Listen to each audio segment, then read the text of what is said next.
Well, good people, welcome back to our channel. We are so excited to have you again. The issue of restructuring that most Nigerians are running after seems to have already taken place, especially in the minds of a political leader and in the minds of virtually all the ethnic group. And the question is, why do I have this assumption? And the reason why I'm saying this is this: anytime a person of a particular ethnic descent is passing through the hands of the law, you'll be shocked the level of support that he will get from his people.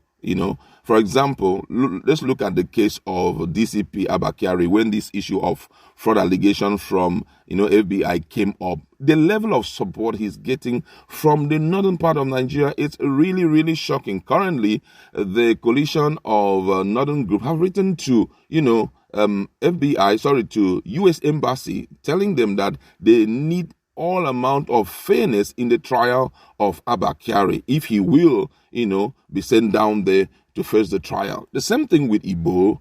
Igbo is currently being tried in a faraway place, Benin Republic. And the resident, that's Yoruba resident in Benin, are giving him utmost support. Even the Yoruba Council of Elders, Afenifere, and the likes, they are giving him, Yoruba Nation guys, they are giving him all amount of support to see him come out from, what he is currently in right now. But shockingly, the case of Nnamdi Kanu seems to be such a big surprise for many people, because we all know that he is passing through a lot of incarceration in the DSS custody. And the Southeast leaders, mostly the governors, seems not to be saying anything about it. And the question is why? Now, you're going to see some group of about 4 or 5 guys, as groups, are calling them out, and you will hear what they have to tell them. But before we say all of this, if you've not subscribed to our channel, kindly hit the red subscribe button and also the bell icon so that you can get notification anytime we publish our videos. According to the news, the Alaibo Development Foundation, ADF, coalition of Southeast youth leaders, and Abuja-based civil rights group, Human Rights Writers Association, Huriwa, have flared what they call the conspiratorial silence of Southeast governors over the fate of leader of indigenous people of Biafra, IPOB, Nnamdi Kanu, who is in the custody of the Department of State Services, DSS. They accuse Igbo leaders of keeping mute when one of their own, a man who has sustained the struggle for self-determination of Ndibo, has continued to suffer incarceration in Abuja. ADF specifically said the Southeast governors and political class have woefully failed to demonstrate strategic sense of commitment to the Igbo self-determination struggle. When June 12 was annulled in 1993, the Yoruba political class forgot their political differences and rallied around MK Abiola and fought for the revalidation of the annulled election. But Igbo power elites appear to lack sophistication. If they were very brilliant and futuristic, there is no way Ndibos would come out of the current conflagration empty-handed. Their decision to ignore Nnamdi Kanu in detention completely shows that the governors are politically bankrupt. Even the struggle for Igbo presidency could have been well advanced if these people were serious, but the Southeast Governors Forum is not solid enough. It is either the Grand Igbo, the presidency, or let the ethnic nationalities go their separate ways as independent or autonomous republic. Those were the words of ADF. The national coordinator of Huriwa, Emmanuel Onwubiko, said the way Kanu was forcefully brought back to Nigeria against norms of international law was enough to elicit actions from the Southeast governors. According to him, he said it is wicked that the Southeast governors took no action to ascertain the veracity of the allegation of illegal abduction of the prominent Igbo son, even if the governors are not in agreement, just like most of us are with the advocacy for self-determination in the southeast of Nigeria. On his part, COSEYL President Goodluck Ibem enjoined the Southeast governors that in an ethnic Nigeria, they should always defend their own. According to him, he said, we expect them to emulate their Southwest counterpart who stood in defense of their own. Their silence is not golden, and as youth leaders of Southeast Zone, we demand that they speak in defense of their own because they are our elected representative. They should not keep quiet for political correctness. The time for them to speak is now.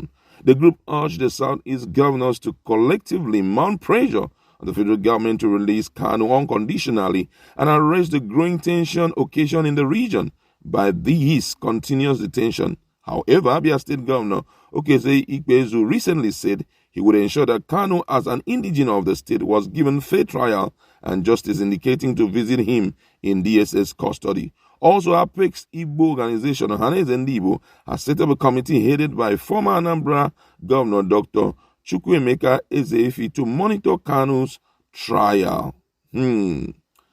Wow. Now, this has attracted a lot of reactions. We are going to be looking at some of the reactions of Nigerians in that regard. For most people, it's really troubling that these things are happening. Some believe that the reason why Nnamdi Kanu is passing through what he's passing through was because he never gave in to what the governors were telling him before now. But then the same thing is applicable to some of the other guys, But then, ideally, the right thing to do is you defend your own. When we come back home, we're going to settle it. You can now talk to him. You can now tell him, this way you are going, this is it. But abandoning him is one thing that the whole world is just watching from afar. Don't forget, you're setting a precedent. And tomorrow, if another person, they have to deal with another person, they will always know that his own people won't come for him. You understand? But then let's look at the reactions of Nigerians. This one said, the selfishness of the Igbos in Nigerian offices won't allow them to fight for their right. Obasanjo traveled to Benin Republic to meet and discuss with the Benin president about Sunday Igbo, but Igbos are busy fighting and killing themselves, one position or the other. Another person said they are waiting for the promise given to them by Buhari and Nigerians. After Buhari, it will be Igbos. Not they are waiting for it. Funny people, they should keep on waiting. All the North aspirants are getting ready to roll again. The Eastern politicians are just being taken for granted. Another person says, still talking about Igbo presidency, an impossible thing. Even Igbo president can be nothing for Igbo because Nigeria is not what we think. This one says, Southeast leaders are devil in human form. Governors who hate, I won't want to read that. This one here said, do we have good governors in Southeast? What we have are not leaders that care. They only base on themselves and they don't like the people and they forget that God placed them in those positions so that they will defend their own. I am just tired the way things are happening in the Southeast. I pray that we will have somebody who will stand strong for the Ndibos. Now one here says, I think the reason is that all of them are eyeing presidency, which will never come. The best thing for the South is to look inwards now and forget about presidency game, which they cannot win.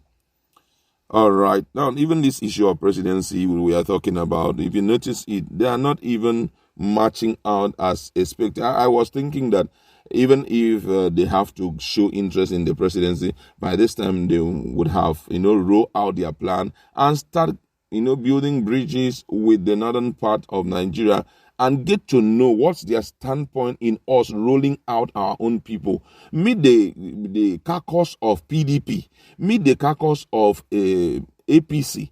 That's how it should be. But they're just quiet, thinking that it will be handed over to them. Some time ago, Obi, the former governor of Anambra State, had said it, that Igbo should not think that they will fold their hands and just be saying, we need this, we need that, and it will be given to them. In a country like Nigeria with multiple ethnic groups, you've got to struggle for whatever you need. You understand? However, I wouldn't want to talk about that. Let's go to our comment section